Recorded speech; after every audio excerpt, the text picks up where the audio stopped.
একমাত্র আল্লাহ।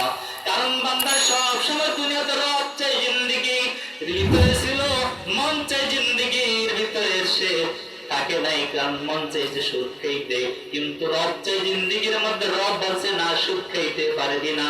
মন চাইছে সুদ খাইতে, হারাম খাইতে, কিন্তু রব বলছে না হারাম খাইতে পারবি না। রব বলছেন অপরের জমি ঠেলিয়া খাইতে পারবি না, মন বলছে অপরের জমি ঠেলিয়া গা।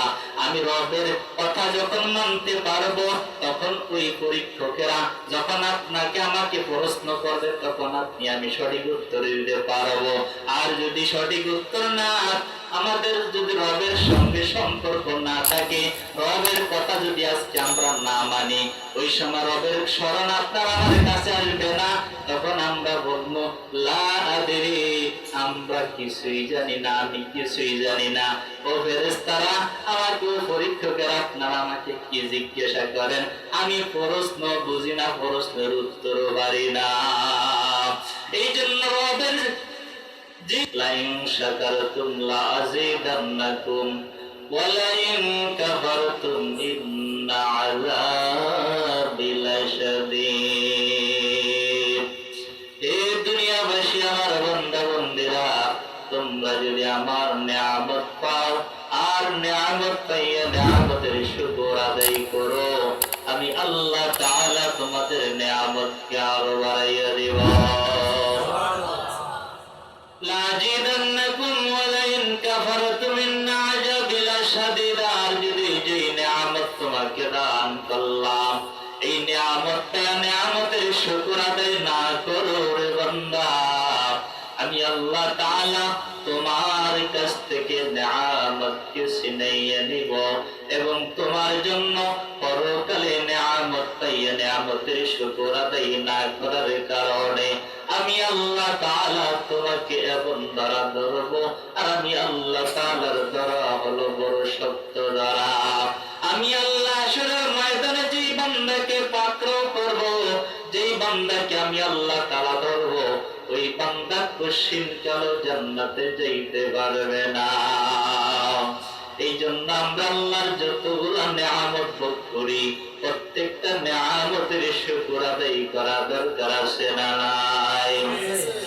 আল্লাহ তাআলা বলেন, বান্দা তুমি যদি আমার নিয়ামতের শুকর আদায় করো, তোমার নিয়ামতকে এমন গুণে বাড়াইয়া দিব, এতটা বাড়াইব তোমার কল্পনাও থাকবে না, কল্পনার দরকার তোমার দুর্যোগ বিশ্বাস করবে না। এতটা নিয়ামত আল্লাহ তাআলা দান করেন। আল্লাহ তাআলা বলেন, বান্দা তুমি আমার নিয়ামত আদায় করো এবং আমার দেওয়া হুকুম পাঁচ ওয়াক্ত নামাজ যদি বান্দা তুমি আদায় করো, আমি আল্লাহ তাআলা 1 নম্বর পুরস্কার ঘোষণা করলাম। ও বান্দা, তুমি যদি নামাজের জিম্মাদারি, নামাজ হেফাজত করতে পারো, নামাজ যদি তুমি আমাকে জিম্মাদারির সহিত তুমি নামাজ আদায় করতে পারো, আমি আল্লাহ তোমাকে 1 নম্বর পুরস্কার তোমার রিজিকের অভাবকে দূর করে দিব। আল্লাহ বলেন, হে রাসূল, আপনি নামাজ নিজে আদায় করুন এবং আপনার পরিবারকে নামাজের আদেশ দেন।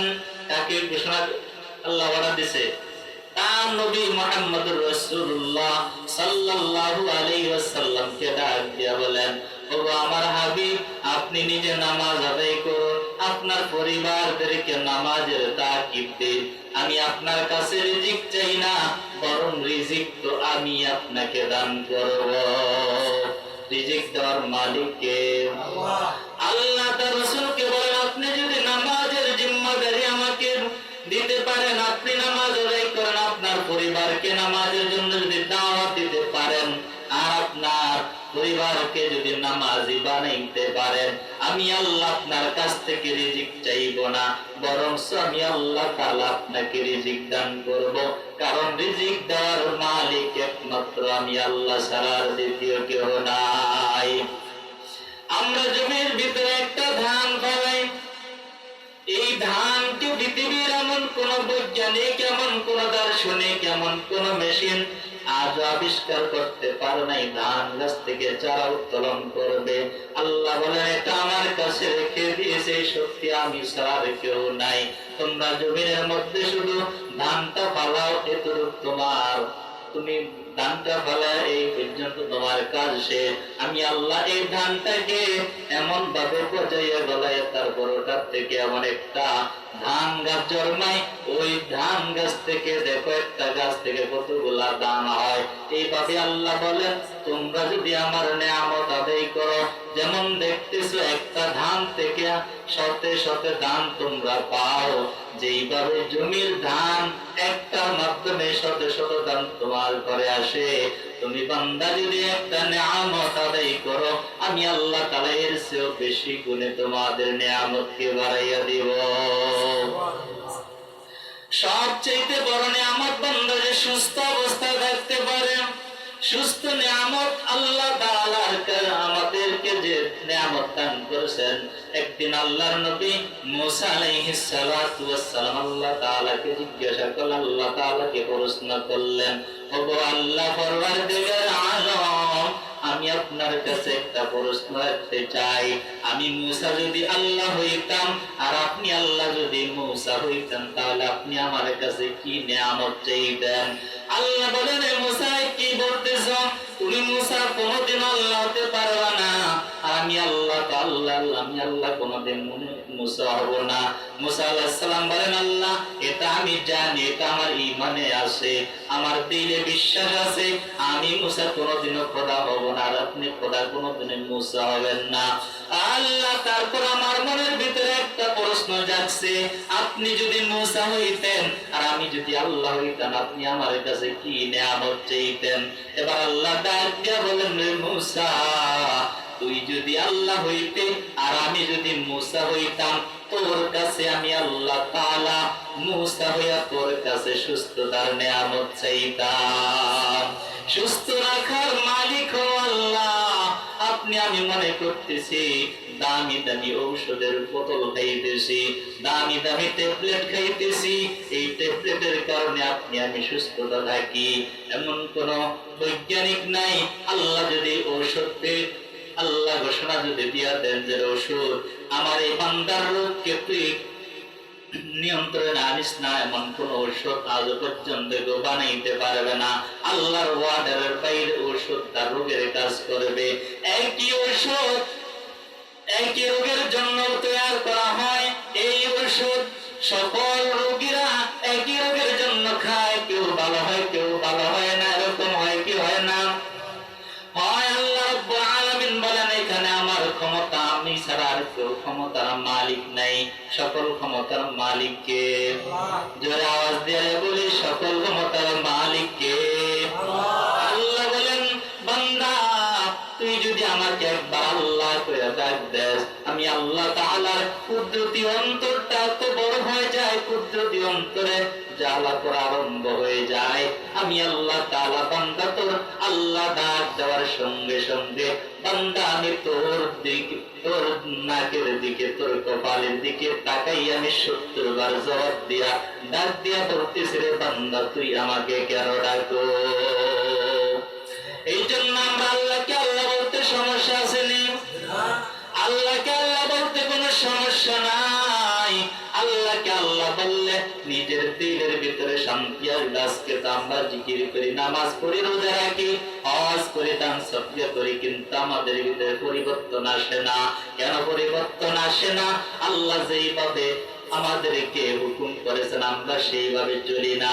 আল্লাহ বলেন, দুইটা জিন্দেগি আমি বান্দার উপরে ছেড়ে দিয়েছি, বান্দা তুমি যদি চিন্তা ভাবনা করো, রব চাই জিন্দেগি তুমি দুনিয়াতে চলাফেরা করতে পারবা, বান্দা তুমি যদি চাও মন চাই জিন্দেগি তুমি তাও চলাফেরা করতে পারবা। কারণ দুনিয়াটা হলো আমি আল্লাহর কাছে একটা পরীক্ষার হল। যেমন দুনিয়াতে ছাত্র যখন পরীক্ষার হলে যায়, 3 ঘন্টা সময় যখন কর্তৃপক্ষ নির্ধারণ করে দেয়, এই 3 ঘন্টার ভিতরে যা প্রশ্ন আসে সব প্রশ্নের উত্তরগুলো বুঝে বুঝে তোমরা লিখবা। যদি সঠিকভাবে সঠিক প্রশ্নের উত্তর যদি দিতে পারে, তাহলে কয়েকদিন পরে রেজাল্ট আসে। যে বান্দা পরীক্ষা দিয়েছে, যে ছাত্রটা পরীক্ষা দিয়েছে, সে যদি প্রশ্নের উত্তর সঠিকভাবে দিতে পারে তাহলে সে পাস করে। আর যদি প্রশ্ন করলো একটা, উত্তর লিখলো আরেকটা, তাহলে সে নাম্বার তো পাবে না, বরং ফেল করবে। কারণ যে ব্যক্তি সঠিক উত্তর দিচ্ছে সেও খাতার মধ্যে লিখেছে, আর যে ব্যক্তি ব্যাঠিক উত্তর দিচ্ছে ওই ব্যক্তিও খাতার মধ্যে লিখছে। দুজনের লেখা কিন্তু ঠিকই আছে। ওই ব্যক্তিও ডান হাত দ্বারা লিখছে, ওই ব্যক্তিও ডান হাত দ্বারা লিখছে, ওই ব্যক্তিও সরসরে ক খ দ্বারা লিখছে, ওই ব্যক্তিও সরসরে ক খ দ্বারা লিখছে। কিন্তু পার্থক্য হলো দুইজনের লেখা খাতার মধ্যে আছে, একজনের লেখা হলো সঠিক আর একজনের লেখা হলো সঠিক। যে ব্যক্তি সঠিক লিখছে তার পরীক্ষার নাম্বার আসবে, সে পাস করেছে। আর যার খাতার মধ্যে লেখা আছে কিন্তু প্রশ্নটা সঠিকভাবে দেয় নাই, এক প্রশ্নের উত্তর আরেক প্রশ্ন উত্তর দিয়েছে, প্রশ্ন করেছে একটা উত্তর দিয়েছে একটা, এই জন্য কয়েকদিন পর তার রেজাল্ট এফ আসে অর্থাৎ ফেল আসে। এই জন্য আল্লাহ বলেন, যখন ছাত্রছাত্রীরা পরীক্ষার হলের ভিতরে 3টা ঘন্টা সময় বেঁধে দেওয়া হয়, এই 3 ঘন্টার মধ্যে যদি ছাত্র একটা অক্ষর না লিখে বরঞ্চ কোন শিক্ষক তাকে মারধর করবে না, পরীক্ষা নিয়ন্ত্রকেরা কোনো কিছু বলবে না, শুধুমাত্র মাঝে মধ্যে উস্তাদদের একটু ধমক দিবে, কিন্তু সময় তো চলে যায়, লেখস না কেন, সময় তো চলে যায়, একটা ঘন্টা চলে গেছে আর মাত্র 2 ঘন্টা আছে, তাড়াতাড়ি লেখ। শুধু আপনাকে আমাকে আল্লাহতে থাকে, ধমক দিতে থাকে। উস্তাদের কাজ শুধু এতটুকু, কিন্তু মারামারি করা উস্তাদের কাজ না পরীক্ষার হলে। এখন বান্দা যদি 3টা ঘন্টা প্রশ্নের উত্তর না লিখিয়া কলম কামড়াইয়া মুখের ভিতরে কলম দিয়া কানের মধ্যে কলম দিয়া বসিয়া থাকে, তাহলে 3 ঘন্টা পর পরীক্ষার থেকে যখন তার পেপারটা নিয়ে যাবে, যখন পরীক্ষকরা যখন তার পেপারে কোন লেখা পাইবে না, তখন মনে হয় নাম্বার বেশি করে দিবে। কেউ নাম্বার বেশি করে দিব? প্রশ্নের উত্তর যদি না পায় নাম্বার দিবে না, বরঞ্চ ফেল করবে, সামনের ক্লাসে আর অগ্রসর হতে পারবে না। আল্লাহ বলেন যে বান্দা, দুনিয়াতে তোকে 2টা জিন্দেগির মধ্যে আমি ছেড়ে দিয়েছি, এখন তোর সিদ্ধান্ত, তুই কোনটা মানবি তা তোর সিদ্ধান্ত।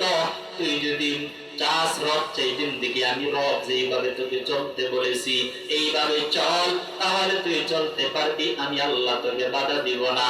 আর তুই যদি মন চাই জিন্দেগি চলতে চাস, বান্দা তুই মন চাই জিন্দেগি চলতে পারস, এখানে আমি আল্লাহ বাধা দিব না। কিন্তু ফলাফলের জায়গা হলো প্রথমটা হলো আমাদের কবর। ওই কবরের মধ্যে যদি আপনি আমি ধরা খেয়ে যাই, ওই কবরের মধ্যে যখন আপনাকে আমাকে পরীক্ষার মৌখিক পরীক্ষা জন্য 2 জন ফেরেশতা আল্লাহ তাআলা কবরের মধ্যে পাঠাইবেন, কবরের মধ্যে পাঠাইয়া ওই 2 জন ফেরেশতা আপনাকে আমাকে মৌখিক প্রশ্ন করবে। 1 নম্বর প্রশ্ন করবে, মান রব্বুকা, তোমার রব কে? আমাদের রব কে? আমাদের রব আল্লাহ। যখন ঈমানদার ব্যক্তিকে এই প্রশ্নটা করা হবে, বান্দা তৎক্ষণাৎ জবাব দেবে, রাদিতু বিল্লাহি রাব্বাহু, আমার রব হলো একমাত্র আল্লাহ। কারণ বান্দা সব সময় দুনিয়াতে রব চাই জিন্দেগির ভিতরে ছিল, মন চাই জিন্দেগির ভিতরে সে তাকে নাই, কারণ মন চাইছে সুদ খাইতে, কিন্তু রব চাই জিন্দেগির মধ্যে, রব বলছে না সুদ খাইতে পারবি না। মন চাইছে সুদ খাইতে, হারাম খাইতে, কিন্তু রব বলছে না হারাম খাইতে পারবি না। রব বলছেন অপরের জমি ঠেলিয়া খাইতে পারবি না, মন বলছে অপরের জমি ঠেলিয়া গা। আমি রবের কথা যখন মানতে পারবো, তখন ওই পরীক্ষকেরা যখন আপনাকে আমাকে প্রশ্ন করবে, তখন আপনি আমি সঠিক উত্তর দিতে পারবো। আর যদি সঠিক উত্তর না, আমাদের যদি রবের সঙ্গে সম্পর্ক না থাকে, রবের কথা যদি আজকে আমরা না মানি, ওই সময় রবের স্মরণ আপনার আমার কাছে আসবে না। তখন আমরা বলবো লা আদরি, আমরা কিছুই জানি না, আমি কিছুই জানি না। ও ফেরেশতারা, আমাকে পরীক্ষকেরা আপনারা আমাকে কি জিজ্ঞাসা করেন, আমি প্রশ্ন বুঝি না, প্রশ্নের উত্তরও পারি না।